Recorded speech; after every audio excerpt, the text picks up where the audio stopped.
एक भिखारी रोज एक दरवाजे पर जाता और भीख के लिए आवाज लगाता, और जब घर का मालिक बाहर आता तो उसे गंदी गंदी गालियां और ताने देता। मर जाओ, काम क्यों नहीं करते, जीवन भर भीख मांगते रहोगे।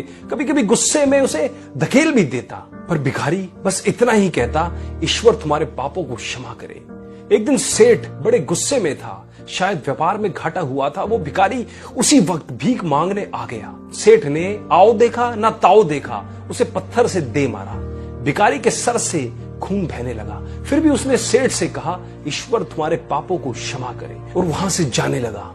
सेठ का जब थोड़ा गुस्सा कम हुआ तो सेठ सोचने लगा, मैंने उसे पत्थर से भी मारा पर उसने बस दुआ दी।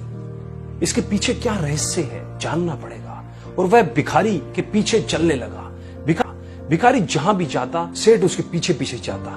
कहीं कोई उस भिखारी को कोई भीख दे देता तो कोई उसे मारता, जलील करता, गालियां देता, पर भिखारी इतना ही कहता, ईश्वर तुम्हारे पापों को क्षमा करे।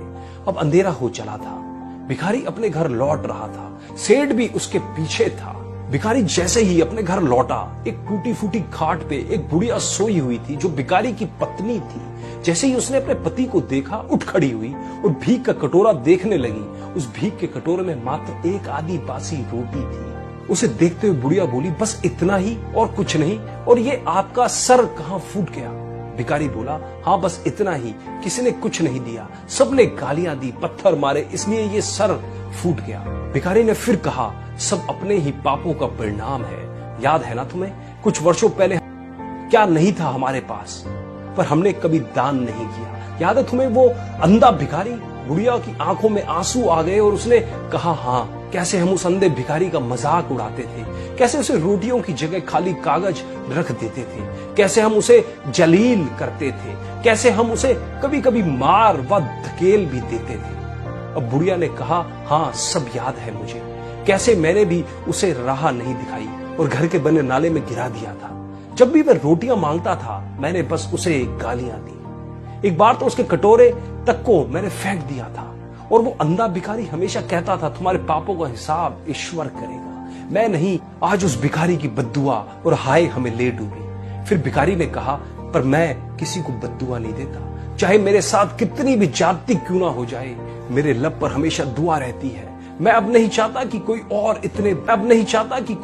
इतने बुरे दिन देखे। मेरे साथ अन्याय करने वालों को भी मैं दुआ देता हूं, क्योंकि उनको मालूम ही नहीं वो क्या पाप कर रहे हैं, जो सीधा ईश्वर देख रहा है। जैसे हमने भुगती है, कोई और ना भुगते। इसलिए मेरे दिल से बस अपना हाल देख दुआ ही निकलती है। सेठ छुपके छुपके सब सुन रहा था। उसे अब सारी बात समझ आ गई थी।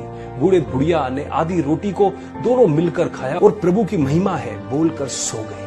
अगले दिन वही भिखारी वह सेठ के घर भीख मांगने के लिए गया। सेठ ने पहले से ही रोटियां निकाल रखी थी।